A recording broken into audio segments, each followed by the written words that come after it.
وترفعنا بها عندك على الدرجات وتبلغنا بها قصى الغايات من جميع الخيرات في الحياة وبعد الممات.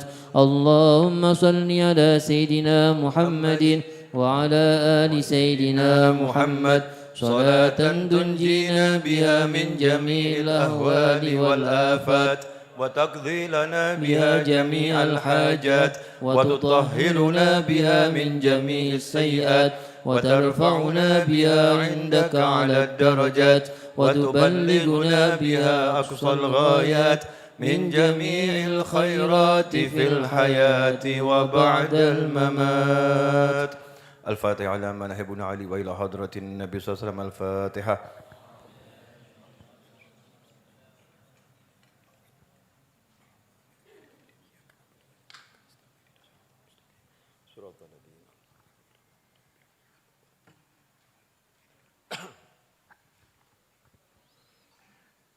Bismillahirrahmanirrahim.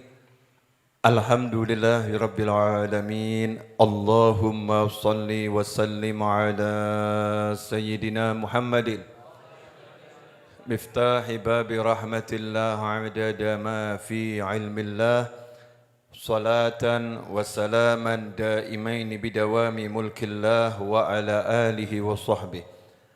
Allahumma salli ala sayyidina Muhammadin salatan taftahu biha lana futuhal arifin wa tufaqihuna biha fid din wa ala alihi wa sahbihi. Assalamu alaikum warahmatullahi wabarakatuh. Alhamdulillah, malam hari ini kendati hujan kembali mengguyur Surakarta dan sekitarnya, kita bisa istiqomah hadir cari ilmu, mudah-mudahan barokah. Dan kawan-kawan yang biasa hadir, kalau malam hari ini terhalang karena halangan syar'i dan niatnya pengen hadir, jangan khawatir, insya Allah pahalanya dapat dan ilmunya disampaikan ke dalam hati. Amin, Allahumma amin. Ikhwani rahimakumullah, malam ini kita akan belajar yang akan kita pelajari. Dan yang akan kita pelajari apa? Wallahu a'lam. Karena saya juga enggak ngerti mau ngomong apa, enggak ngerti mau bicara apa. Sama Ustadz Iis diperintahkan duduk di sini, Habib tolong segera bicara, saya udah capek baca sholawat. Jadi ya saya duduk. Saya beberapa bulan ya, 2 bulan ini kan fokus bangun Masjid Ar-Raudhah yang di Tawang, Mangu. Dan Ahad pagi besok itu sudah harus selesai bisa dipakai. Sementara cuaca di Tawang Mangu itu kan ya Tawang Mangu, hujan itu datang nggak pakai permisi, ya tahu-tahu hujan. Cuaca juga berubah dari sedang-sedang tiba-tiba dingin luar biasa. Alhamdulillah terus bergerak, yang penting niat cari barokah. Nah tadi saya setelah Jumatan, ya tadi malam ya tidur di Tawang Mangu, pagi sudah menerima tamu di Solo, Alhamdulillah. Ba'dal Jum'ah sudah berangkat lagi ke Tawang Mangu, Ba'dal Isya ya, tadi turun menuju Majlis Ar-Raudhah. Nanti ba'dal pengajian ini insya Allah naik lagi ke Tawang Mangu. Kenapa? Semua ya yang ngurus Masjid Ar-Raudhah nih kaum prianya saya kirim ke Tawang Mangu. Ini lagi hujan-hujanan ngecor di sana. Ya hujan-hujanan ngecor di sana. Nah untuk apa gitu ya dilakukan? Ini akan jadi tema pengajian pada malam hari ini. Jadi ada satu hal yang perlu dimengerti oleh manusia. Mudah-mudahan kita termasuk manusia, amin. Bahwasannya uang itu bukan segala-galanya. Ya, uang itu bukan segala-galanya. Nikmat itu bukan pada pandangan mata, bukan pada yang didengar oleh telinga, bukan pada yang tercicipi oleh lidah, bukan pada yang tersentuh oleh alat-alat yang digunakan untuk menikmati, bukan. Tapi nikmat itu adalah sesuatu yang Allah letakkan di dalam hati. Itulah nikmat yang hakiki, sesuatu yang Allah letakkan dalam hati. Jadi sebetulnya maha adil Allah Subhanahu wa taala. Kalau nikmat itu letaknya di mata, maka bagaimana nasibnya saudara kita yang tunanetra? Kalau nikmat itu letaknya di telinga, maka apalah jadinya saudara kita yang tunarungu. Kalau nikmat itu letaknya di lisan, maka apalah jadinya orang yang alat pengecapnya itu rusak karena penyakit tertentu. Kalau nikmat itu letaknya pada ngobrol dengan menggerakkan bibir dan keluar konsonan suara, maka apalah artinya bagi saudara-saudara kita yang tunawicara. Kalau nikmat itu letaknya, mohon maaf, pada alat vital, maka apalah jadinya beliau-beliau yang alat vitalnya mengalami masalah.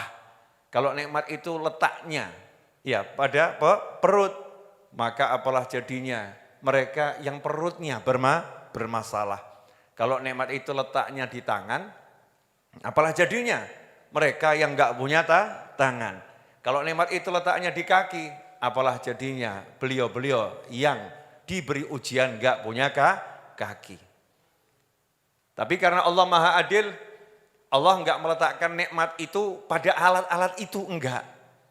Nikmat itu sama Allah diletakkan di dalam hati. Nikmat diletakkan di dalam hati. Jadi siapapun dari hambanya Allah Subhanahu wa taala ini, kalau mengenal Allah, kalau kenal sama Allah, walaupun dia tunawicara, walaupun dia tunarungu, walaupun dia tunanetra, walaupun dia lumpuh enggak bisa berbuat apa-apa, tapi kalau hatinya kenal Allah Subhanahu wa taala, maka ia akan hidup dalam nikmat, karena nikmat itu bukan bersentuhan dengan makhluk, tapi nikmat itu adalah bisa mengenal yang maha memberi nikmat. Bib, mumet bib. Kalimatnya kok rodok dukur gitu ya. Ya udah, kalau agak tinggi kita pendekkan. Mudah-mudahan bisa yang ngomong paham, yang dengar juga paham. Ya. Boleh saya nanya? Yang sudah nikah coba angkat tangan. Jadi biar yang kemarin ngakunya belum ketahuan gitu. Itu saya pernah punya pengalaman tuh. Waktu saya haji, kemudian ziarah Kanjeng Nabi Muhammad SAW, dikasih Allah karunia bertemu dengan almarhum Habib Salim bin Abdullah Asyadiri rahimahullah. Nah, kemudian ketemunya di Masjid Nabawi. Setelah itu dipersilahkan main ke rumah beliau keesokan harinya. Akhirnya saya berangkat sama rombongan mahasiswa-mahasiswa yang saya kenal dan kenal saya. Naik mobilnya mahasiswa, ya namanya juga mobilnya mahasiswa. Pokoknya bisa ngelundung gitu. Ya bisa jalan, nikmat. Berangkat. Di perjalanan saya itu enggak sengaja buka obrolan, namanya obrolan anak muda ya. Saya nanya, sudah nikah belum? Ada yang jawab, bentar lagi insya Allah. Satu lagi jawab, sudah. Satu lagi jawab, belum. Ngobrol nih di mobil. Sampai tujuan, ya, duduk di rumah Habib Salim Asyadiri, lagi ada tamu. Tamunya pulang semua, kami nunggu memang biar pulang semua, baru kami anak-anak muda. Saya anak muda loh ya. Kami anak-anak muda. Maju, tidak ada orang lain mendekat, terus diajak bicara. Kalimat yang disampaikan Habib Salim bin Abdullah Asyadiri sama persis dengan apa yang saya sampaikan di mobil. Kamu sudah nikah belum? Pertanyaan yang sama, dijawab, ya insya Allah bentar lagi Habib. Ya sudah khidbah, tinggal nikah. Kamu sudah nikah belum? Ditanya satu orang lagi, sudah Habib, Alhamdulillah. Kamu sudah nikah belum? Nah ini yang ditanya ini, tadi waktu di mobil kami tanya jawabannya belum. Begitu yang nanya Habib Salim Asyadiri, kamu sudah nikah belum? Gak wani goroh. Kamu sudah nikah belum? Sudah Beb gitu ya. Akhirnya jujur, temennya noleh semua, Ternyata diam-diam dia sudah menikah. Selama ini ngakunya belum nikah. Maka saya mau nanya sekali lagi, yang sudah nikah coba angkat tangan. Ya. Ini ya, yang udah nikah ya. Saya mau nanya buat yang sudah nikah. Ya. Dulu sebelum nikah. Pengalaman Anda sebelum nikah. Pilih mana? Dikirimi hadiah oleh calon pasangan atau duduk bersama calon pasangan, jujur. Misal ya, dikirimi kue sama calon pasangan, seneng enggak? Ya seneng ya. Tapi pilih mana? Duduk bersama calon pasangan, enggak ada kue. Ayo jujur toh, jujur. Jujur. Udah masa-masa rusak itu ya perlu diistighfari gitu ya. Masa-masa rusak perlu diistighfari. Tapi kita mau ambil itu jadi ilmu, ambil jadi ilmu. Jadi pilih mana? Dikirimi kue atau diajak duduk tanpa kue? Ayo tuh ngomong yang banter sih itu. Duduk tanpa kue, Masya Allah. Jadi yang dicari kuenya atau teman yang ngirimi kue? Yang ngirimin kue. Jadi pilih mana? Kenal kuenya atau kenal yang ngirimi? Kenal yang ngirimi. Terus kalau ada orang ngomong begini, kamu coba silahkan milih. Ya orang tadi ngomong, kamu dapat kuenya tapi enggak dapat aku. Atau kamu dapat aku tapi enggak dapat kuenya. Jawabanmu apa? Ya rodok romantis titik ngono lho ya. Mendapatkanmu adalah segala-galanya bagiku. Gitu loh ya. Betul. Yang teriak yang di atas, Allah itu yang di atas. Masya Allah. Mendapatkanmu adalah segala-galanya bagiku. Begitu katanya orang yang lagi jatuh cinta. Betul. Jadi duduk bersama yang dicinta, ngobrol bersama yang dicinta, itu nikmatnya mengalahkan makan pizza merek apapun. Betul kan ya? Pizza, donat, apapun tuh, duren, sama duduk sama yang dicinta ngobrol. Gimana dik kabarnya? Enak nanti. Makanya saya nanya sama yang udah nikah, yang belum kan nggak cetol gitu ya. Belum ngerti ya, belum paham. Jadi ternyata ngobrol sama yang dicinta, itu nikmatnya luar biasa, melebihi nikmatnya makan makanan model apapun. Contohnya gini, makan durian enak atau enggak enak? Enak. Sepongge enak enggak? Kurang enak. 2 pongge lebih enak. Makan durian 1 utuh durian, enak. Kalau 10 durian utuh, muntah. Jadinya enggak enak. Betul ya? Makan sate, yang paling enak di Indonesia, 10 tusuk, enak enggak? Enak. 100 tusuk? Enggak enak. Mengerikan, betul ya? Mengerikan. Jadi semua nikmat yang dirasa dengan panca indera itu dilimit sama Allah Ta'ala. Ada limitnya. Ada limitnya. Paham enggak ini? Enggak paham enggak apa-apa lah. Enggak harus paham. Nanti kan bisa diulang-ulangi di YouTube-nya ya. Enggak paham-paham. Mundur lagi. Enggak paham-paham. Mundur lagi. Enggak apa-apa. Sampai suatu saat paham. Ternyata setelah 80 tahun baru paham. Masya Allah. Enggak apa-apa kan judulnya akhirnya paham. Karena paham itu Allah yang ngasih. Fafahamnaha Sulaiman.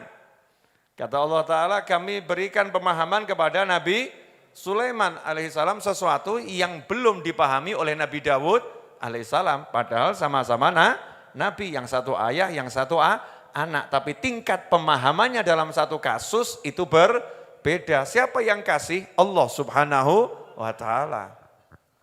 Jadi jangan paksakan dirimu paham kalau belum paham. Belajar memahami oke. Kalau belum paham ya minta sama Allah Subhanahu wa ta'ala. Ulangi dikit ya. Nah, coba ini apa ini?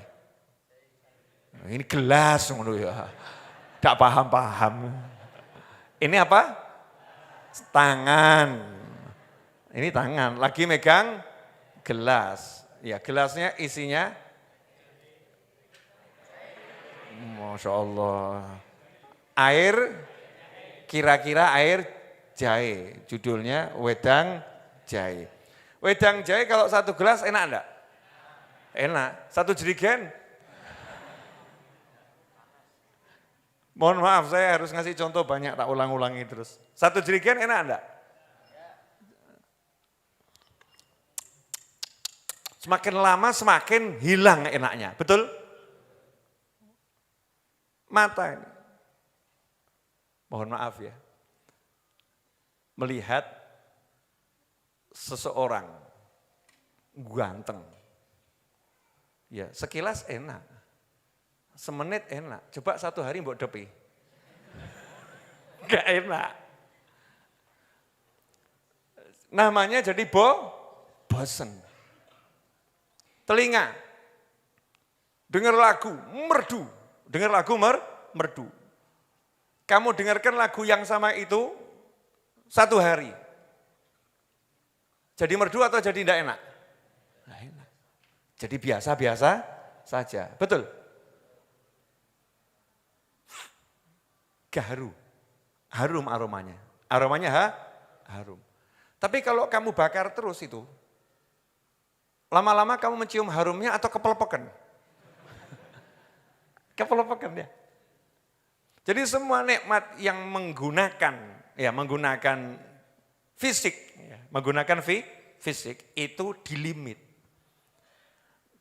Ada limitnya. Tapi nikmat yang menggunakan hati aneh. Aneh. Mohon maaf ya, saya kasih contoh yang nyata boleh? Awakmu gitu, gak cetol. Kalian ini loh. Setiap Jumat malam 1 lah ngapain datang ke sini? Kok gak bosan-bosan? Betul kan ya? Cari kopi? Enggak, walaupun iya gitu.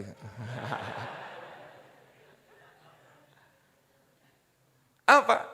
Duduk bareng ini loh, duduk bersama ini suatu nikmat yang luar biasa. Jadi yang kita rasakan gak ada bosan-bosannya, duduk bersama mendengarkan ilmu. Walaupun ilmunya itu mungkin sama, mungkin diulang-ulang, tapi rasanya gak pernah sama. Kan gak bosan, aneh gitu. Kenapa? Karena menggunakan hati. Jadi orang ini kalau nikmatnya pakai hati, nikmatnya enggak dilimit, nikmatnya terus jalan. Ketemu Pak Yai, Habib, Ustadz, Syekh di masa mudanya.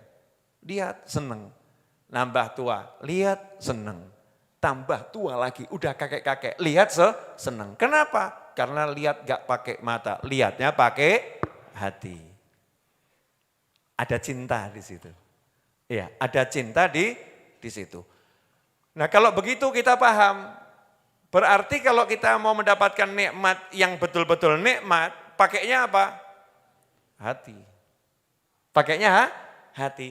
Baru orang menggunakan hatinya untuk menikmati ya pasangan hidupnya, duduk berjam-jam itu enggak ada bosan-bosannya. Betul kan ya? Enggak ada bosannya, karena menggunakan hatinya. Nah kalau dinaikkan, duduk bersama dengan orang-orang soleh, berjam-jam, berhari-hari, nikmatnya enggak ada habisnya. Nah kalau dinaikkan lagi, duduk bersama Kanjeng Nabi Muhammad SAW. Masya Allah. Apa ada habisnya nikmatnya? Enggak ada. Nikmatnya enggak ada habisnya, nikmat terus. Kalau dinaikkan lagi, nah ini sudah mentok ini. Hatinya melalui Nabi Muhammad SAW Kenalkan Allah Subhanahu wa taala. Kenal Allah. Apakah ada yang bisa menghalangi nikmat Allah nyampe ke hatinya? Makanya orang-orang soleh, kalau kita kan masih soleh, salah, soleh, salah, soleh kita, alhamdulillah ya. Iya kan makamnya naik turun. Alhamdulillah. Nah kalau orang-orang soleh itu, Masya Allah. Setiap melihat apapun, bisa melihat penciptanya. Nanti kalau saya bilang setiap melihat apapun, melihat Allah, masuk gitu Allah ya. Maksudnya melihat apapun, melihat yang menciptakan adalah Allah Subhanahu wa ta'ala. Terus seneng gitu. Ya seneng. Saya nih contoh sepele. Sebetulnya lihat orang ngaduk semen buat Habib Novel tuh enaknya di mana? Ngaduk semen. Enaknya apa nonton ngaduk semen gitu ya. Lain kalau lihat laut gitu ya. Lihat gunung, semen diaduk. Ya semen diaduk. Orang lepoh plak, ngaji, duduk berjam-jam tak tonton gitu. Apakah saya melihat semennya? Enggak. Apakah saya melihat tangannya orang yang ngaji? Enggak. Apakah saya lihat temboknya? Kurang kerjaan. Ya kurang kerjaan.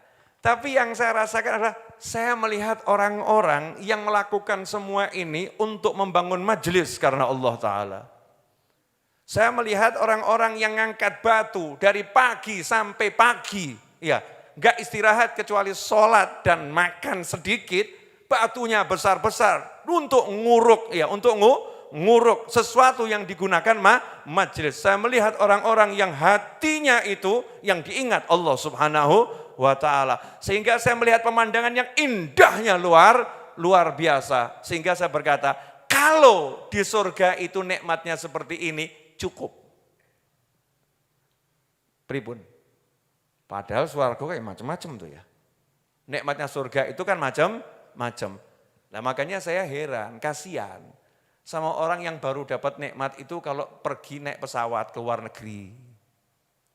Baru dapat nikmat. Saya kasihan sama orang yang dapat mau dapat nikmat itu ya, harus melancong keluar kota.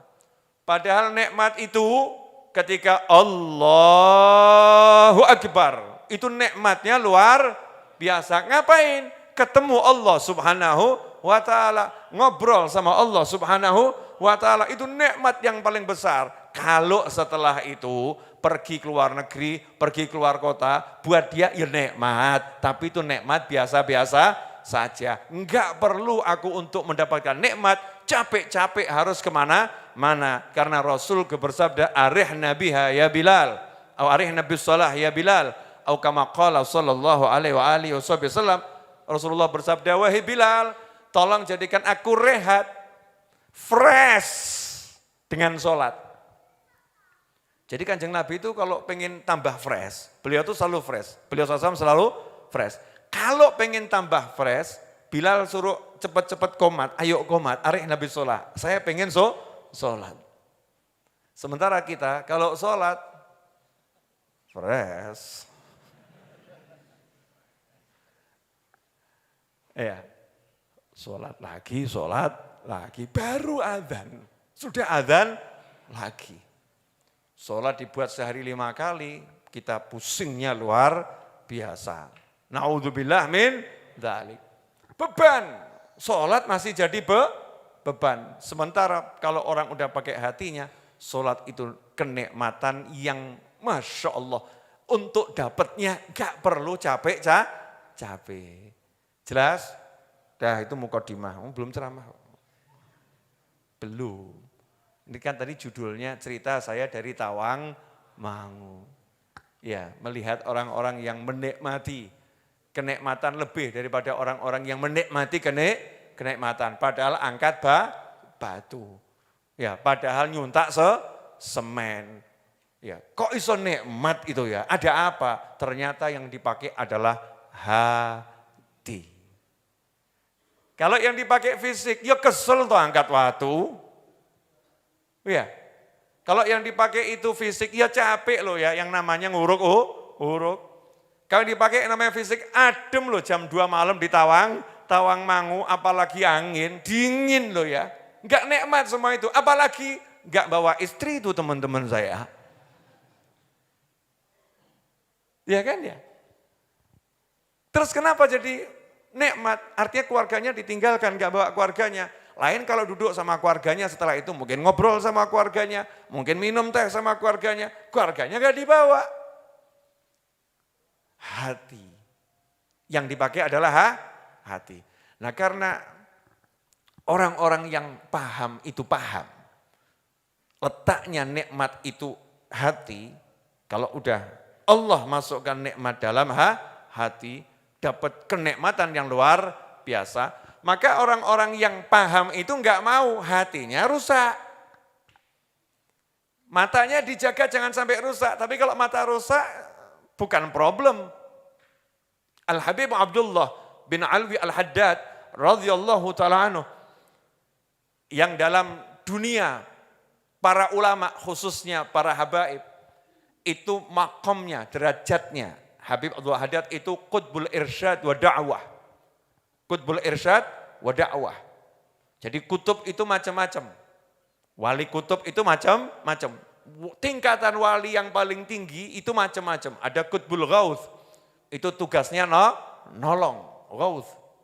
Kalau qutbul irsyad wa dakwah, urusan membimbing umat manusia, pemimpinnya Habib Abdullah bin Alwi Al-Haddad radhiyallahu ta'ala anhu. Siapa beliau? Sejak umur 4 tahun sudah tunanetra. Umur 4 tahun sudah tunanetra. Bahkan kadang-kadang dikerjain sama teman-temannya. Anak-anak itu ya, lomba lari. Jadi masa kecilnya Habib Abdullah Haddad ya main seperti anak-anak pada umumnya. Makanya kalau anak-anak kita main-main jangan dianggap, aduh kayak sudah diwali. Susah nih hidupnya main futsal terus masa bisa jadi wali. Ya, cucu Nabi Sayyidina Hasan dan Husain radhiyallahu ta'ala anhuma. Ya kecilnya ya lari-lari. Sayyidatuna Aisyah radhiyallahu ta'ala anha, kecilnya ya main dengan teman-temannya kecilnya. Nah kalau kamu udah besar masih main-main kan ya repot ya. Kita udah besar main-main itu repot. Kalau anak kecil main-main itu wajar. Dan memang harusnya begitu. Usia untuk bermain, bersenang-senang. Habib Abdullah Haddad waktu masih anak-anak itu lomba lari, tunanetra lomba lari dengan teman-temannya. Nah teman-temannya ini heran, beliau ini tunanetra tapi kok sama dengan orang yang melek. Akhirnya dikasih jebakan untuk menguji, ini kira-kira bisa lihat pakai hati atau enggak bisa gitu ya. Karena jelas penglihatan enggak bisa lihat. Diajak lomba lari tapi di depan dikasih lubang gitu. Jadi kalau sampai di situ ya akan terperosok, tapi enggak melukai, akan terperosok. Lari, anehnya begitu dekat lubang tadi, beliau loncat, cush. Temannya heran, kok bisa begitu? Karena memang penglihatannya ditutup sama Allah Ta'ala, tapi penglihatan hatinya dibuka selebar-lebarnya oleh Allah Subhanahu Wa Ta'ala. Orang kalau udah menggunakan hatinya untuk melihat, maka mata ini enggak diperlukan lagi. Karena itu nanti jangan sekarang. Ya, fabasarukal yaumul hadid. Dalam Al-Qur'an disebutkan itu orang kalau ruhnya sudah sampai di tenggorokan, di kerongkongan sampai di sini. Ya, udah sampai di sini. Itu ghar-gharah, enggak bisa tobat lagi. Tobatnya enggak diterima. Kenapa? Karena roh itu cabutnya prosesnya, Masya Allah, udah nggak usah dibahas malam hari ini ya. Tapi yang mau saya bahas, roh itu kalau udah sampai di sini, sama Allah Ta'ala penglihatannya siapapun itu, penglihatan hatinya dibuka. Jadi dibuka, sehingga kelihatan surga, neraka, itu semua kelihatan, alam barzakh kelihatan. Makanya Fir'aun diabadikan ketika sudah sakaratul maut, sampai di tenggorokan nyawanya, Fir'aun langsung teriak, aku beriman dengan Tuhannya Musa dan Harun. Ditolak sama Allah Ta'ala. Saiki, sekarang baru kamu beriman. Delok, swarga seperti itu. Neraka seperti itu. Jadi begitu mata hati ini dibuka, sampai roh di sini dibuka, maka yang enggak kelihatan itu jadi kelihatan. Penjelasannya seperti apa? Saya akan jelaskan setelah wedang jaim berikut ini. Allah, jangan meri ya, jangan iri. Kenapa? Saya baru nyopir dari Tawangmangu, kademen dulur. Butuh dia hangatkan. Bismillahirrahmanirrahim. Alhamdulillah. Kapan-kapan kopinya diganti wedang jahe mau? Protes enggak, nanti diganti protes. Wedang jahe madu, mau? Sesekali aja ya, nanti tuman. Repot ini. Alhamdulillah. Wedang jahe madu Hadramut, mau? Mau, nanti tuman. Alhamdulillah. Alhamdulillah. Saya suka wedang jahe madu itu. Kenapa? Karena itu dua nama yang disebut di Al-Quran, zanjabila, ya, jahe, ya kemudian madu. Itu dua nama yang disebut dalam Al-Quran. Yang satu obat, yang satu itu nanti minumannya penghuni surga. Lah sebelum masuk surga ya di dunia ya tak tiru sih, madu campur sama aja jahe, dirasakan. Nanti kalau di surga enggak patek kaget. Ya walaupun tetap kaget, mau di surga itu ya rasanya berbeda. Tapi sudahlah latihan. Sampai di mana tadi? Ini gara-gara jahe madu lali. Arab ngomong apa lali, masa enggak pernah mikir. Ayo terakhir tadi saya ngomong apa? Kasih bocoran dulu. Fir'aun sampai di kerongkongan. Iya, kerongkongannya siapa? Rohnya Fir'aun sampai di kerongkongan. Maka matanya langsung bisa melihat. Semuanya tersingkap. Penjelasannya gimana? Saya mau kasih penjelasan, dan penjelasan ini baru bisa disampaikan di akhir zaman seperti ini, saat teknologi sudah memasyarakat. Jadi salah satu hikmahnya corona, ya akhirnya ada yang namanya ngaji online, sekolah online, ngantor online, semua serba online. Sehingga orang gak asing lagi dengan yang namanya password. Betul? Gak asing lagi dengan namanya username. Betul? Ya, saya mau nanya. Saya punya laptop. Punya laptop. Ada passwordnya. Kalau saya nyalakan laptopnya, kemudian muncul Windows atau Mac, terserah ya, akan muncul layar pembuka, di situ disuruh masukkan password. Kalau saya nggak tahu passwordnya, bisa nggak saya masuk ke dalam softwarenya tadi itu, laptop saya, bisa enggak? Yang kelihatan apa? Layar pembuka toh, betul? Nah, kalau kamu enggak punya password, maka hidupmu hanya melihat layar pembuka toh ini. Udeng. Mantuk, mudeng gayane ya. Pokoknya gaya nomor 1, zaman sekarang itu yang penting gaya. Ulangi ya. Ya saya lagi enggak pegang handphone, coba Ustaz Iis, pinjam handphonenya. Bawa password kan? Ada passwordnya atau? Nah ini handphonenya Ustaz Iis ada passwordnya. Saya enggak tahu passwordnya, pakai finger. Iya luar biasa. Coba ya jempol saya tempelkan. Ya orang ngaruh, beda jempol. Karena saya enggak tahu passwordnya, yang kelihatannya cuma jam. Sama pesan-pesan singkat yang memang dikasih notifikasi. Fadhol Habib Muhammad bin Husin sama Habib Ali Al-Kafih. Masya Allah. Fadhol Habib Ali. Masya Allah. Sini apa ya?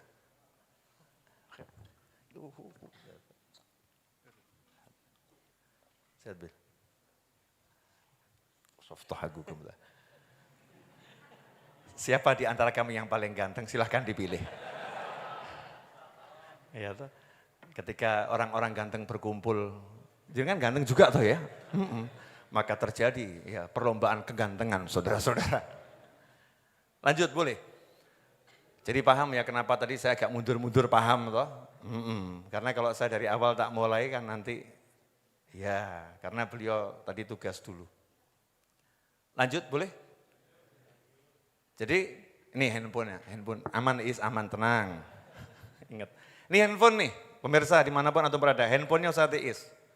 Iya, agak jadul ya. Sak norek, Masya Allah. Apa serinya ini? Oh sian, sakno. Ganti ya? Mau ganti enggak? Oh enggak, biar ini saja katanya Kona. Rupanya ini banyak kenangan. Nih, handphone. Ini ilmu ya, ini ilmu. Ini ilmu mudah-mudahan bisa membuka pemahaman saya dan antum semua. Ya memang ya agak aneh juga sih ilmunya. Bib Muhammad. Ini masalah kasyaf. Ya. Nah namanya ilmu kasyaf. Penyingkapan kegaiban. Oh, judulnya serem. Kasyaf. Ya, ini masalah futuh. Tersingkapnya rahasia keilmuan ilahi. Oh, judulnya serem. Padahal urusannya password. Password ini. Ini handphone ini sehebat apapun, kalau saya nggak tahu passwordnya, ya cuman bisa lihat tampilanmu, layar muka.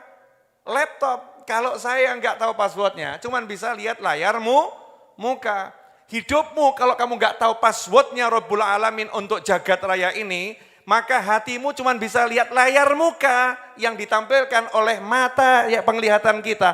Penglihatan kita menampilkan di hati layar muka yang kelihatannya ya ini tiang, lampu, pohon, manusia, ganteng, setengah ganteng, lebih ganteng, wanita cantik, lebih cantik, rodok cantik, kambing, kucing, cuman itu yang kelihatan, itu tampilan layar muka. Paham? Masya Allah wajah-wajah khusus semua nih. Tampilan layar muka. Begitu saya tahu passwordnya, HP-nya Ustaz Is, tak masukkan passwordnya, klik, buka. Bisa saya geser. Bukan layar muka lagi, layar kedua, layar ketiga, layar keempat. Ada menunya, galeri. Saya klik galerinya, klik.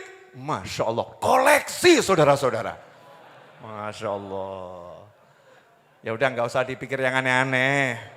Koleksi sarung. Nah, beliau kan jualan sarung. Foto sarung-sarung jualannya Ustadz Iis bisa saya lihat. Dan siapa yang beli. Masya Allah. Siapa yang order. Terima kasih pesanan udah diterima. Wadah semua itu. Kemudian saya klik lagi ternyata ada Play Store. Diklik. Ada aplikasi macam-macam. Di situ ada YouTube, ada IG, ada Facebook. Saya klik YouTube-nya. Klik. Saya bisa lihat macam-macam lagi. Satu YouTube saja, saya bisa lihat yang luar biasa. Bayangkan kalau dengan hatimu ini passwordnya udah dibuka sama Allah Ta'ala, apa yang bisa dijangkau oleh hatimu? Paham? Nah iya, paham, tapi juga mudeng. Nah para wali itu, passwordnya hati udah punya. Jadi ya dengan hatinya klik. Nggak usah kemana-mana, duduk begini yang lain sibuk YouTube, wali ini ngakak, Allah kelasmu YouTube. Kelasmu YouTube. Beliau melihat yang lain, orang jin. Melihat jin itu ya Allah, sesuatu yang tidak diinginkan oleh manusia. Bener, kamu pengen lihat jin? Wah itu ada ceritanya itu, mau ceritanya. Ya praktek lihat jin. Saudara saya dan keluarganya pergi ke Tawangmangu. Iya. Kemudian saudara saya bilang, mau enggak saya tunjukkan jin penjaga rumah ini?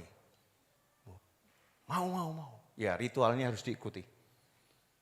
Diajak masuk kamar semua, lampu dimatikan.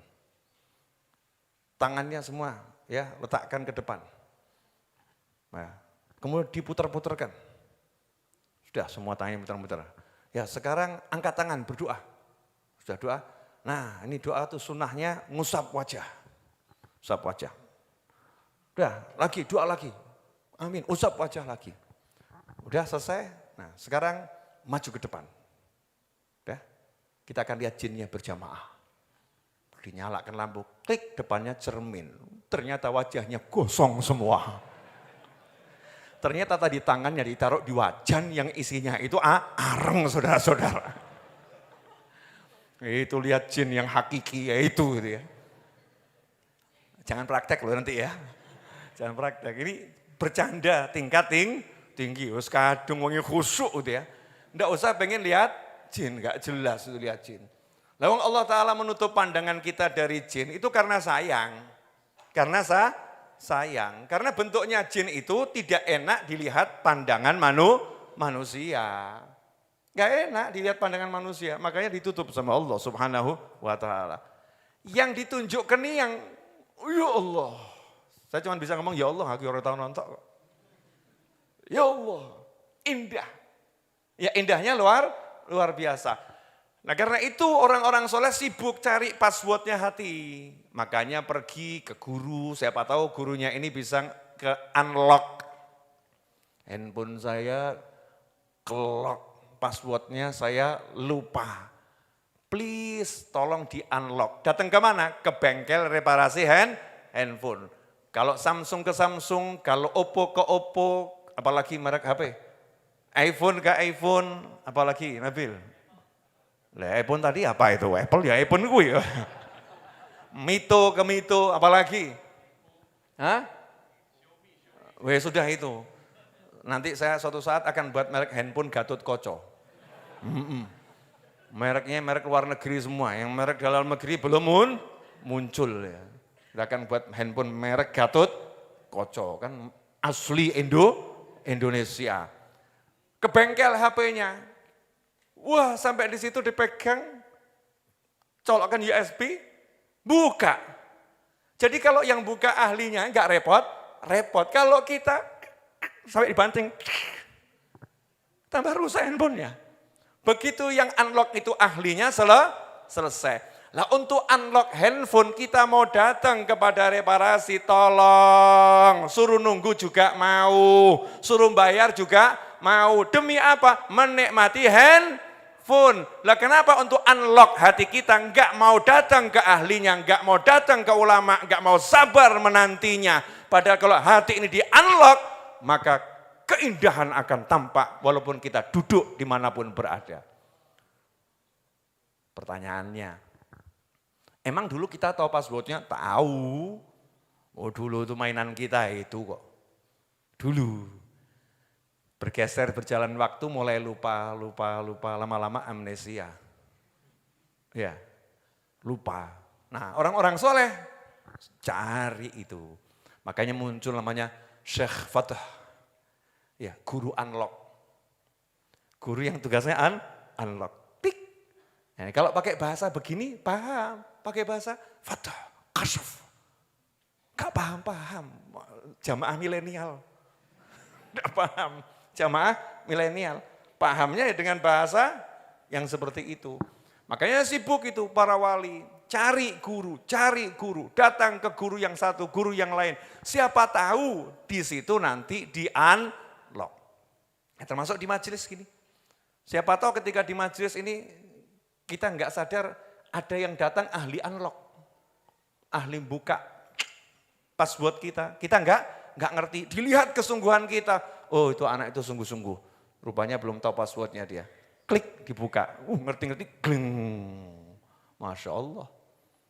Jadi orang yang punya kenikmatan rohani yang luar biasa, Alhamdulillah sudah berkumpul di tengah-tengah kita 2 ulama besar, oh iya besar, Masya Allah.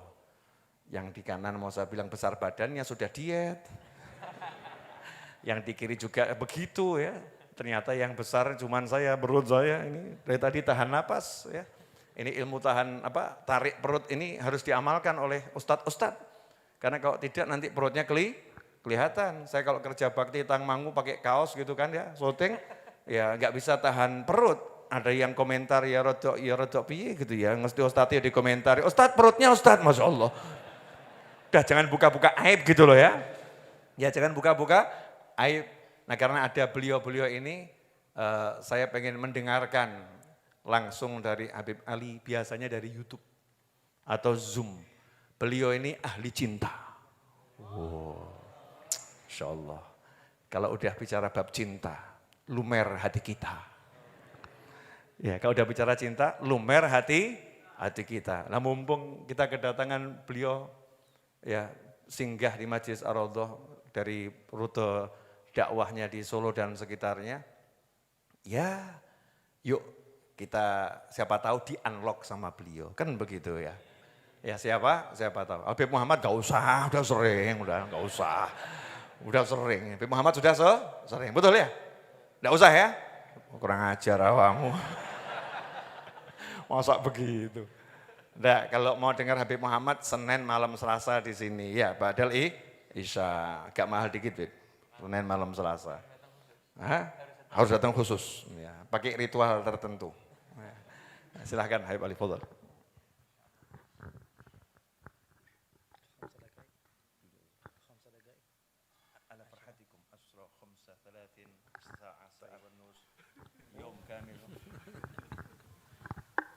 Assalamualaikum warahmatullahi wabarakatuh. Alhamdulillah, nahmaduhu wa nasta'inuhu wa nastaghfiruh wa na'udzu billahi min shururi anfusina wa min sayyiati a'malina. Man yahdihillahu fala mudilla lahu wa man yudlil fala hadiya lahu. Allahumma fasalli wa sallim wa barik wa karrim wa 'azzim wa majjid wa takarram wa tahannan ala sayyidina Muhammadin wa ala alihi wa sahbihi ajma'in. Subhanaka la ilma lana illa ma 'allamtana innaka antal alimul hakim. Allahumma inni a'udzubika min ilmin la yanfa' wa 'amalin la yurfa' wa qalbin la yakhsha' wa du'ain la yustajabu laha. Kebahagiaan bagi kita bersama pada malam hari ini, Allah berikan kesempatan untuk berjumpa dengan guru kita bersama, guru saya, kakanda saya yang dicintai, yang dihormati, Al-Habib Naufal Al-Idrus, hafizahullah wa ra'ah. Mudah-mudahan Allah subhanahu wa ta'ala menjaga beliau. Beliau ini adalah salah seorang di antara hamba Allah subhanahu wa ta'ala yang Allah berikan penerimaan di muka bumi. Rasulullah sallallahu alaihi wasallam sifatkan makhluk yang dicintai oleh Allah, fayudha'u lahul qabul fil ard. Innallaha idza ahabba 'abdan nada Jibril.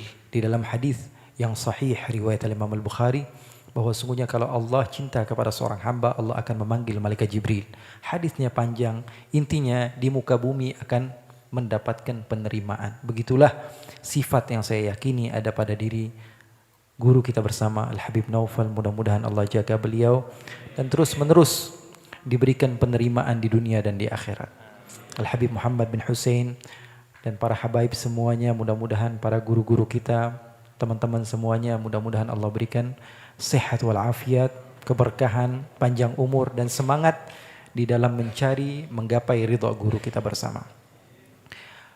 Baru turun dari kendaraan tadi sama Habib Muhammad bin Hussein, yang pertama kali saya dengar adalah poin yang sangat penting.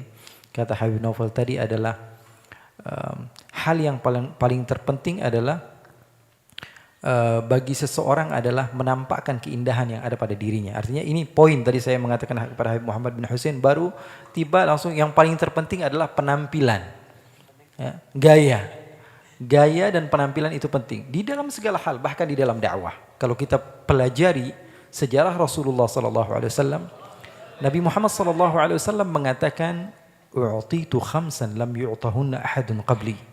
Saya diberikan 5 hal yang tidak diberikan kepada nabi-nabi sebelum saya. Di antaranya, nusirtu birra'bi masirata syahr. Musuh udah ketakutan duluan sebelum perjalanan 1 bulan. Dan ini dibuat sama Rasulullah dengan program-program Rasulullah. Contohnya, ketika Rasulullah SAW sudah memiliki umat, apa yang Rasulullah lakukan?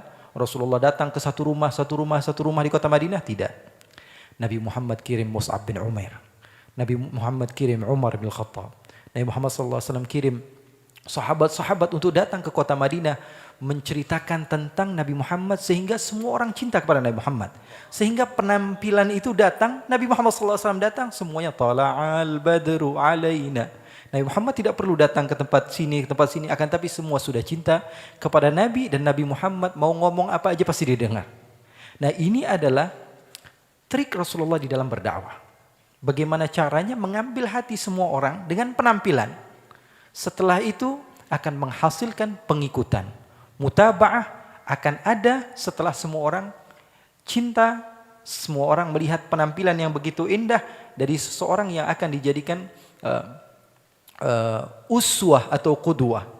Maka ini yang kita pelajari dan saya kira ini sangatlah penting yang menunjukkan bahwa kita ini adalah orang yang enggak jadul-jadul banget begitu ya. Kita tunjukin ke orang bahwa sungguhnya agama Islam itu agama yang keren, agama yang happy, agama yang tidak kuno begitu. Karena agama Islam yaqbalul murunah, bisa ngepasin waktu dan tempat. Nah, dari Ar-Raudhah ini lahirlah ilmu-ilmu seperti ini. Dan saya ya, pendakwah kecil-kecilan lah di Indonesia, beberapa negara, ya, belajar banyak dari Raudhah ini. Dari madrasah ini, dan insya Allah Allah subhanahu wa ta'ala jadikan kita semua yang hadir di tempat ini terus menerus istiqamah. Karena nyari tukang servis yang kayak Habib Novel ini susah. Nah, kita ini kebayang kalau kita ini berada di Iskandaria, di hadapan kita Ibn Athaillah dengan bahasa-bahasa yang ngepas dengan zamannya, yang seperti yang saya katakan tadi, al-murunah. Pada diri beliau ini ada muruna, ngepasin sesuatu yang terkadang tidak terfikir oleh sebagian orang, walaupun dia mau belajar setinggi-tinggi apapun, kalau Allah subhanahu wa ta'ala tidak berikan fathah kepadanya, maka tidak akan terbuka. Dan ini insya Allah dari perjuangan beliau di dalam bertakwa kepada Allah dan ikut kepada ajaran-ajaran orang-orang sebelum beliau, salaf-salaf beliau. Maka pesan saya nggak banyak ya, karena saya datang ke sini untuk mendengar dan bersilaturahmi dan minta dibuka kunci passwordnya supaya bisa pulang dalam keadaan handphone saya bisa aktif lagi. Ya, mudah-mudahan Allah subhanahu wa ta'ala berikan kita semangat yang tinggi. Kalau kita bahas tentang perjuangan para ulama dahulu di dalam berusaha untuk mendapatkan guru, aduh, luar biasa hebat. Ada salah seorang di antara mereka bernama Zaid bin al-Hubab. Beliau ini berasal dari Irak. Hadir di majelis gurunya. Namanya Sufyan ats-Tsauri. Sufyan ats-Tsauri membacakan satu hadis, seorang tabi'in terkenal. Beliau mengatakan, haddatsana Usamah bin Zaid. Qala haddatsana Musa bin Ulay. Qala haddatsana Abi. Qala haddatsana Abu Qais. قال حدثنا عمرو بن العاص قال حدثنا رسول الله صلى الله عليه وسلم فرق ما بين صيامنا وصيام المشركين أكلة السحر فرق ما بين صيامنا وصيام أهل الكتاب أكلة السحر أو كما قال رسول الله صلى الله عليه وسلم. Jadi seorang guru ketika mengucapkan hadis Rasulullah, dia katakan saya dapat dari guru saya Usamah bin Zaid. Usamah bin Zaid dapat dari gurunya Musa bin Ulay.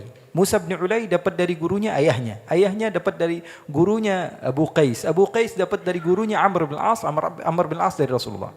Setelah selepas majlis, salah seorang di antara yang hadir mengatakan, Usamah bin Zaid, guru Sufyan bin Uyainah, Sufyan ats-Tsauri ini saya pernah ketemu. Orangnya ada di Madinah. Loh, benar orangnya masih hidup? Iya, ya udah besok kita ke Madinah.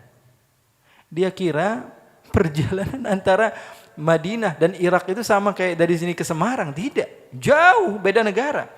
Tapi perjuangan di dalam mengambil hadis Rasulullah, karena dia tahu bahwa sungguhnya hadis Rasulullah begitu mulia. Berapa hadis kita dapat malam ini?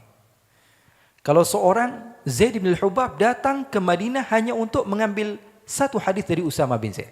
Setelah sampai di kota Madinah berjumpa dengan Usamah bin Zaid, mengambil hadis darinya, bukan Usamah bin Zaid sahabat, bukan, Usamah bin Zaid seorang tabi'in. Setelah itu orang yang mengantar ke Zaid bin Hubab ini mengatakan, Musa bin Ulay masih hidup, ada di Mesir. Jadi ambil dari Sufyan ats-Tsauri dari Usamah bin Zaid dari Musa bin Ulay. Musa bin Ulaynya ini masih ada, masih hidup, tapi di Mesir. Akhirnya apa yang dia katakan? Ya udah besok kita ke Mesir. Perjuangan di dalam berusaha mendapatkan ilmu ini yang susah. Dahulu ada seorang bernama Asim ad-Damashqi, seorang ulama. Ayahnya ini rela jual rumah demi anaknya belajar di kota Madinah. Rumahnya di Damaskus di Suriah dijual, lalu hasilnya dibelikan untuk apa? Tiket ini anak bisa ke kota Madinah dan belajar kepada Al-Imam Malik bin Anas, Imam Daril Hijrah. Anaknya masih kecil lugu, umurnya masih 13 tahun. Tapi dia bebaskan untuk belajar oleh ayahnya. Maka sesampainya di sana, ini anak duduk ngedengerin. Imam Malik bin Anas dalam majlisnya nggak boleh ada yang ngobrol, nggak boleh ada yang... Kalau ada yang sedikit bergerak kemudian tidak ada urusannya dengan pengajian, dia mulai tidak fokus dengan pengajiannya atau marah beliau. Makanya Imam Syafi'i pernah dilihat ketika itu marah, disuruh panggil, ini keluarin anak kecil. Nah, Asim ad-Damashqi ini ketika selesai pengajian dia mengangkat tangan ingin bertanya. Wahai Syekh, saya mau tanya, katanya. Kata Imam Malik bilang sama muridnya, itu anak keluarin. Ngerusak hormat majlis. Karena majlis ini majlis orang-orang tua, ahlul hadis, tiba-tiba ada anak kecil yang mau bertanya. Urus abis ini, keluarin dia dari majlis. Selepas majlis anak tersebut dipanggil, ditakdib oleh Imam Malik. Enggak boleh lagi begitu. Ya, kalau lagi majlisnya orang tua dengerin aja. Kenapa? Saya kan cuma mau tanya satu hadis. Akhirnya kata Imam Malik, ambil tongkat ataupun rotan, lalu dirotan dia sebanyak 17 kali. Sama Imam Malik. Ditakdib, diajarkan bagaimana cara menjadi orang yang cerdas dan pintar dan bisa mengetahui waktu yang pas. Bertanya di waktu yang pas. Waktunya orang tua ya orang tua. Kamu jangan ikut-ikutan. Setelah dipukul 17 kali ini anak nangis. Imam Malik takut, ini kenapa kok anaknya nangis? Padahal dipukulnya pelan. Ditanya, wahai anakku kenapa kamu menangis? Apa katanya? Imam Malik, saya ini bapak saya bela-belain jual rumah demi saya bisa belajar sama kamu. Kalau saya nanya saja dipukul seperti ini, kapan saya punya ilmu? Maka Imam Malik mengatakan, berapa kali saya pukul kamu? 17. Kemari, saya berikan kamu 17 hadis yang saya dapatkan dari Rasulullah SAW. Selesai diberikan sanad hadis, maka Asim ini mengatakan kepada Imam Malik, wahai Malik, kenapa? Kata Imam Malik, pukul lagi saya tolong. Dan setiap satu pukulan berikan saya satu hadis. Maka Al-Imam Malik tersenyum dengan apa yang telah berlaku dan Asim dijadikan salah satu di antara murid Al-Imam Malik bin Anas. Ya, begitu perjuangan mereka di dalam menuntut ilmu nggak semudah seperti kita sekarang. Enak sekali, pengen dengerin ceramah Habib Naufal, sudah bisa dari streaming, dari YouTube, hadir di tempat yang begitu nyaman. Ini luar biasa. Ya, jarang sekali majelis ilmu dengan karpet yang begitu mewah, kemudian penampilan yang begitu indah dari seorang guru yang tampan. Ya, Masya Allah, sudah komplit kita ini. Tinggal kitanya saja mau atau tidak. Lakin minat tatwili kallatil himam fasara fihi al-ikhtisaru multazam. Semakin hari kita ini semakin diberikan sarana, semakin malas saja. Makanya orang di akhir zaman yang semangat, maka dia adalah orang yang wali, orang yang dekat kepada Allah Subhanahu wa taala. Al-Imam An-Nawawi. Tahu Al-Imam An-Nawawi, saya akhiri karena kepanjangan ini. Imam Nawawi, Yahya Syaraf An-Nawawi, beliau ini belajar sampai ke ujung dunia. Sampai beliau punya guru namanya Muhammad ibni Malik, pengarang Alfiyah yang terkenal, yang di pondok-pondok pesantren dipelajari itu ya, di antara salah satu guru Al-Imam Malik. Imam An-Nawawi. Imam Nawawi ini dari Nawa, dari Suria. Gurunya bin Malik ini dari Ishbilia, dari Sevilla. Kalau yang biasa nonton La Liga tahu ada Sevilla, ada Real Madrid, ada Malaga. Nah, ini Sevilla itu tempat Ibn Malik. Oke. Di sana Al-Imam Nawawi datang untuk mengambil ilmu, ngetok pintu. Ini sudah menjadi mufti, sudah menjadi hujjah, tapi masih mau belajar. Ketok pintu, ketika itu Ibn Malik sedang mengarang alfiyahnya. Sudah sampai mubtada khabar. Kemudian beliau menulis wala yajuzul ibtida bin nakira ma lam tufid ka'inda Zaidin namira. Wa hal fata fikum fama khillun lana? Fama khillun lana, ada yang ngetok pintu Imam Nawawi. Siapa di luar? Ternyata Yahya An-Nawawi. Beliau teruskan wa rajulun minal kirami indana. Beliau katakan yang ada di luar adalah orang yang mulia. Seorang guru membanggakan murid, ini yang susah. Kalau murid mengaku, wah ini guru saya, udah biasa. Tapi ketika seorang guru mengatakan ini murid saya, ini yang istiqomah di majelis saya, ini yang senantiasa membantu saya, ini itu senantiasa akan diingat dan akan bersama gurunya insya Allah sampai ke surga. Nabi Muhammad sering mengatakan, wasatni Khadijah. Khadijah bikin saya senang ketika orang nggak bikin saya senang. Khadijah mendekat kepada saya ketika semua orang mau menjauh. Khadijah, padahal Rasulullah dianggap ketika itu oleh sebagian orang yang terbelakang, orang yang terbuang. Tapi ada seorang wanita yang senantiasa selalu mendekat dengan Rasulullah SAW. Ini yang menjadikan Rasulullah SAW senantiasa ingat kepada Siti Khadijah. Sampai-sampai kalau lagi duduk sama Siti Aisyah sekalipun, tiba-tiba ada yang jalan, kata Siti Aisyah, kata Rasulullah, wahai Aisyah, ada baju-baju enggak atau apa gitu. Kenapa? Itu tuh teman-temannya Khadijah dulu yang biasa ke rumah, kasihin mereka.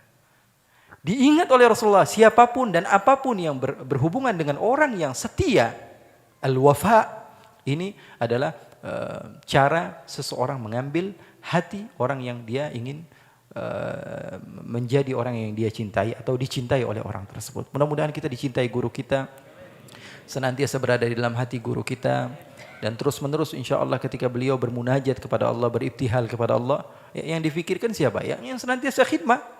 Itu yang selalu ada di otak-otak beliau ketika beliau di pikiran beliau ketika beliau berdoa, murid-murid saya pasti 1, 2, 3 itu akan masuk dalam pikiran beliau, dan kita termasuk orang-orang yang akan diangkat oleh Allah. Wattaqullah wa yu'allimukumullah, dalam Al-Qur'an. Wattaqullah wa yu'allimukumullah. Allah akan berikan ilmu terus-menerus kepada kita, ya, meski perjuangan kita tidak sama seperti ulama-ulama terdahulu, akan tapi kita mendapatkan ridha dari guru, itu adalah sesuatu yang istimewa. Mudah-mudahan barakah dan manfaat, dan sekali lagi saya datang ke sini untuk bersilaturahmi, untuk mengambil ilmu, mengambil manfaat, dan insya Allah Allah akan berikan kesempatan untuk kita berjumpa lagi di lain waktu, di waktu yang lebih tepat insya Allah, tentunya bersama guru kita. Mudah-mudahan tidaklah kita pulang dari tempat ini kecuali tadi ya, passwordnya kebuka semua. Ya, karena perlu ya, dan insya Allah Allah jadikan kita termasuk orang-orang yang saling cinta mencintai karena Allah. Amin ya rabbal alamin. Wa sallallahu wasallam wa baraka ala sayyidina Muhammadin walhamdulillahi rabbil alamin. Jazakumullah khairan. Makasih banyak Habib. Jelas semua ya. Ya, tidak apa-apa, sedikit biar kangen. Ya, biar mau lihat YouTube beliau. Cari satu videonya itu yang nonton jutaan. Kalau saya paling puluhan ribu. Enggak jutaan, Masya Allah. Pakar cinta.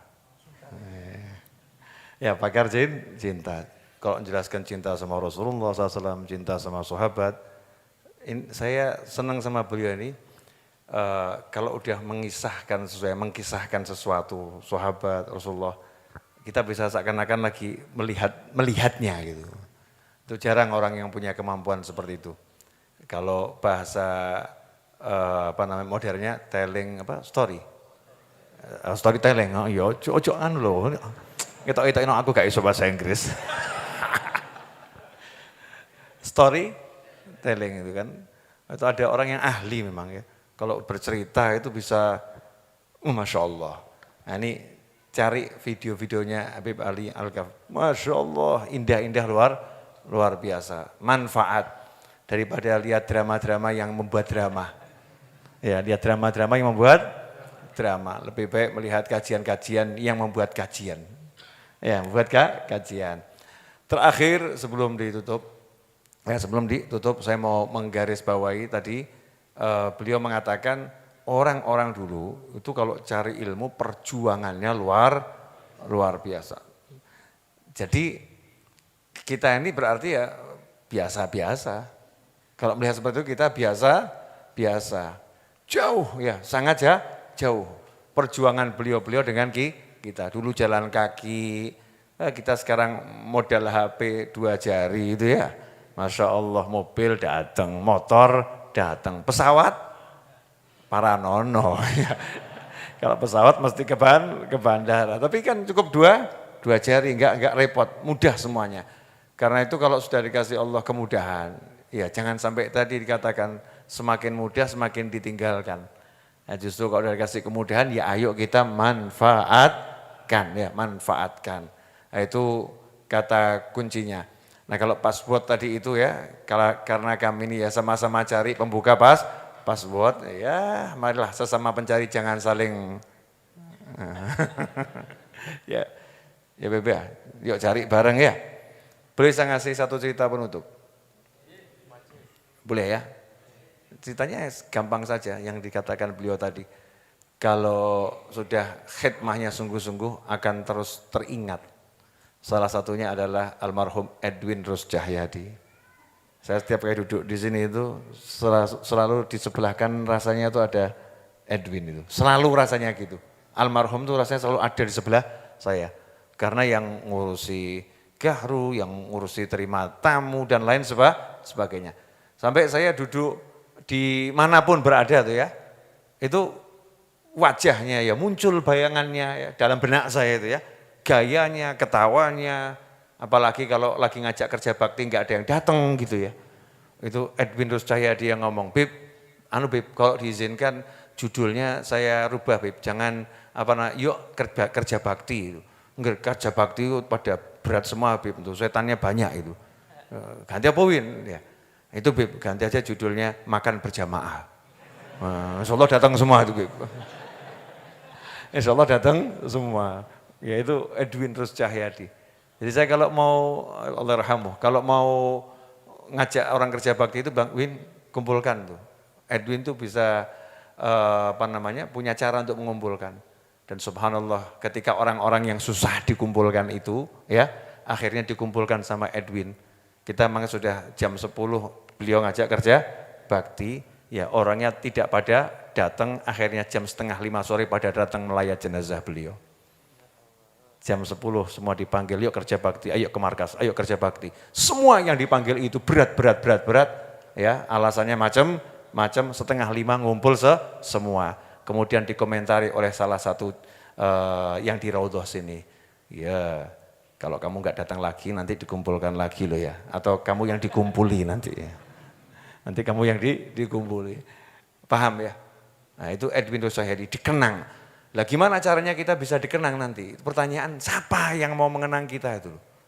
Ya, siapa yang mau mengenang kita? Satu saja yang mau mengenang kita, itu sudah cukup itu. Tapi pertanyaan siapa yang kalau sholat angkat tangan doa Allahumma gfir lil mu'minina wal mu'minat muncul gitu. Kita muncul tuh. Siapa yang akan mengenang kita seperti itu? Jawabannya adalah ya kamu berjuanglah agar terkenang. Bagaimana kamu bisa berkesan di hati orang-orang yang memang kalau berdoa mengenang kamu, mau makan mengenang kamu. Lagi majelis ya, kamu yang terkenang. Ya butuh perjuangan, bukan dengan tangan kosong. Sayyidatuna Khadijah radhiyallahu anha, istri tercinta Nabi Muhammad SAW, itu perjuangannya luar biasa. Mohon maaf loh, wanita tercantik di zamannya dan terkaya di zamannya. Uangnya semua, hartanya diserahkan pada suaminya. Aku milikmu, diriku milikmu, hartaku milikmu. Semua pakai terserah kamu. Cari wanita seperti itu di zaman ini. Gitu aja kalimatnya ya. Yang ada I'm yours, ya, aku milikmu, tapi ya uang lain masalah. Ya uang lain masalah, ya wajar saja. Tapi karena Sayyidatuna Khadijah itu begitu, uangnya, punya uang. Yang nggak punya uang jangan ngomong, saya nggak punya uang, ya kan punya yang lain, punya tenaga, ya punya semangat, ya punya semangat. Saya tuh kalau sampai ngomong sama teman-teman yang diajak kerja bakti rada angel gitu ya, alasannya capek lelah, datanglah. Ngapa? Nyemangati aja, sorak-sorak hore. Ayo angkat batunya, ayo semua notok gak apa-apa gitu ya. Nanti waktunya makan bareng. Karena sayang kalau fadilah-fadilah yang besar itu nanti akhirnya terlewatkan. Ini yang bejo ini dulu yang gali-gali pondasi majelis ini. Kadang-kadang saya juga rada iri. Kerja bakti cuman ikut 2 minggu, pahalanya dia seumur hidup dapat terus, kan yang kurang ajar ya. Betul kan, yang gali pondasi loh. Yang gali pondasi Majelis Ar-Raudhah ini, ya dia mungkin ikut kerja bakti cuman 2 minggu. Mungkin cuman 1 pondasi yang dia ikut gali. Mungkin cuman bagian ngambilkan pacul gitu ya. Ya, atau bahkan cuma nonton, kurang jeru gitu. Lo ada betul serius ya. Bagaimana kurang jeru, ya jeru nih, ambilkan cuman tongkat, dukur, ya kurang setengah meter gitu ya, sudah, cuma model-model begitu. Tapi kok pahalanya podo ya, nggak habis. Kenapa? Tim, ya pahalanya itu untuk tim, jamaah. Makanya orang kalau sholat berjamaah itu yang nggak khusyuk pahalanya sama dengan yang khusyuk. Kenapa? Ya udah masuk dalam jamaah, penutup, super penutup. Ya mumpung muncul nih, boleh ya? Ya, dalilnya, ini kan ada yang nanya dalilnya mana Ustaz? Dari tadi itu kok ngedebus aja itu. Gak ono apa dalil ya. Jamaah begini, bla bla bla bla bla. Oke, dalil. Ingat itu. Tentang hadisnya sangat panjang, saya mau tidur gayanya Habib Ali Al-Ghaf tadi ya, bagus sih. Hadisnya sangat panjang. Aku nyeter hafal, beliau hafal beliau. Hadisnya sangat panjang. Nah, singkatnya, intinya itu tentang seseorang yang datang di suatu pengajian karena kecelakaan. Jadi nggak niat datang pengajian itu ya, by accident gitu lah ya. Gaya-gaya Didik ketularan beliau. Beliau kalau ngomong kan bukan YouTube. Wah, lidahnya, lidah Seville lain. Ya, beda. Sama aku ilat-ilat gak cetho ini kan beda, Masya Allah. Nah itu ketika orang datang majlis karena kecelakaan, gak ingin datang majlis. Inna maja ali hajah, datangnya itu ya karena mau nagih hutang, ya ditagih kok ya kebetulan ikut pengajian, ya ikut pengajian. Daripada ditunggu di luar nanti lari ya masuk ke dalam sama diawasi. Ya diawasi, jangan lolos gitu ya. Inna maja li hajah. Jadi hadisnya itu dihaluskan, datang karena suatu keperluan gitu ya. Terus ditutup, ya Allah kan ngangkat malaikat jadi saksi itu. Ya Allah ngangkat malaikat jadi saksi, ishadu, saksikanlah. Sesungguhnya aku telah mengampuni mereka semua. Mereka semua aku ampuni. Ini kalimat besar loh. Jaminan sudah diampuni sama Allah Ta'ala. Al-Maghfur lah, tapi Allah yang bilang loh ya. Sudah diampuni sama Allah Subhanahu wa Ta'ala. Lah malaikat disuruh jadi saksi ya, malaikatnya teliti, dicek. Wah ini yang satu ini enggak sesuai kriteria. Ya, kan tadi Allah bilang mereka itu pernah lihat surga enggak. Kok zikirnya seperti itu gitu loh ya. Oh kalau pernah lihat mereka akan cari lebih katanya malah malaikat. Mereka pernah lihat neraka? Enggak. Kalau pernah lihat mereka akan semakin takut. Panjang lebar itu. Allah kemudian nanya sama malaikat, ya kalian saya angkat jadi saksi ya, aku udah ampuni mereka semua. Malaikat nanya, ya Allah, nah itu ada satu yang enggak sesuai kriteria. Satu enggak sesuai kriteria, bukan takut sama neraka, bukan cinta sama surga, ki mergo utang. Cuman al-fulusu wal duitu. Ya, datang gara-gara kopi. Ya. Paham ya? Datang gara-gara ya jaburannya. Datang gara-gara calon mertua ada di situ. Inna maja'a lihajah. Pengen ketemu calon mertua misal, kepentingan. Maka Allah bilang, ya, humul qawmu la yashqa bihim jalisuhum. Humul qawmu la yashqa bihim jalisuhum. Mereka itu adalah suatu kaum. Siapa yang duduk bersama mereka, la yashqa, enggak mungkin celaka. Enggak mungkin celaka. Kenapa? Humul qawmu la yashqa bihim, berkat mereka. Enggak celakanya bukan karena amal, enggak dia amal, golek kopi lah, amale apa ya. Ya enggak ikut zikir, enggak ikut wirid, bahkan niat nagih utang, enggak punya amal. Tapi bihim, berkat ini duduknya sama orang-orang yang luar biasa, bihim, berkat orang-orang itu maka Allah menyelamatkan yang satu ini, enggak akan celaka. Masukkan dia juga dalam kelompok yang terampuni. Masya Allah kan? Kan luar biasa. Makanya udahlah, pokoknya saya ngajak-ngajak kumpul ya. Bek menawa pas sholat jamaah, imami Masya Allah gitu ya. Imamnya diterima sama Allah Ta'ala, kita makmum gak jelas, gak cekno ini kan ya. Inam aja, penting masuk jamaah gitu selesai ya. Paham? Udah, gak paham juga gak paham. Jangan paksakan diri untuk paham. Udah, siapa tahu nanti difahamkan. Tapi ada yang udah difahamkan gak paham. Ada juga. Alhamdulillah la haula wala quwata illa billah. Makasih, mari kita tutup dengan doa yang biasa kita gunakan untuk menutup majlis, doanya Habib Ali Habsyi ya.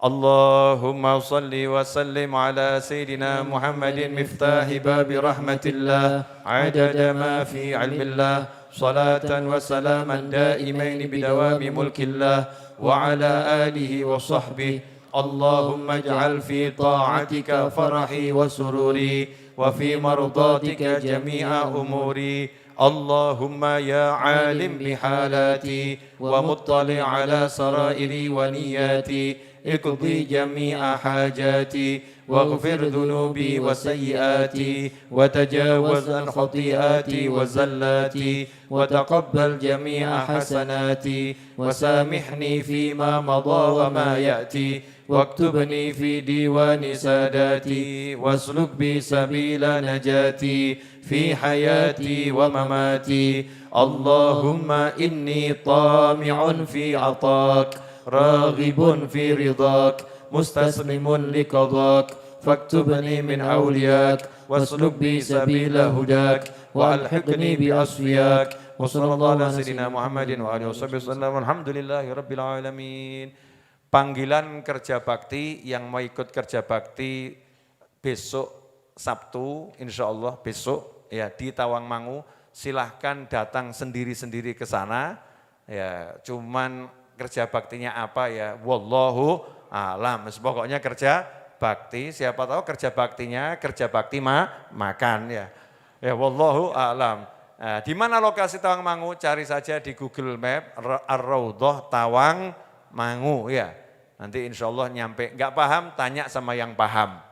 Ya, siapa yang paham jangan paksa saya memahamkan siapa yang paham. Golek ono dewe, manjat wajat kalau sungguh-sungguh nanti dapat.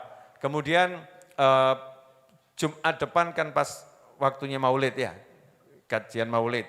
Jangan lupa udah saya rubah jamnya, bukan jam 8 tapi sholat isya berjamaah, selepas sholat isya ba'diyah, selepas ba'diyah langsung pembacaan maulid simtud duror. Jadi insya Allah jam 9 itu atau setengah 10 sudah selesai ya insya Allah.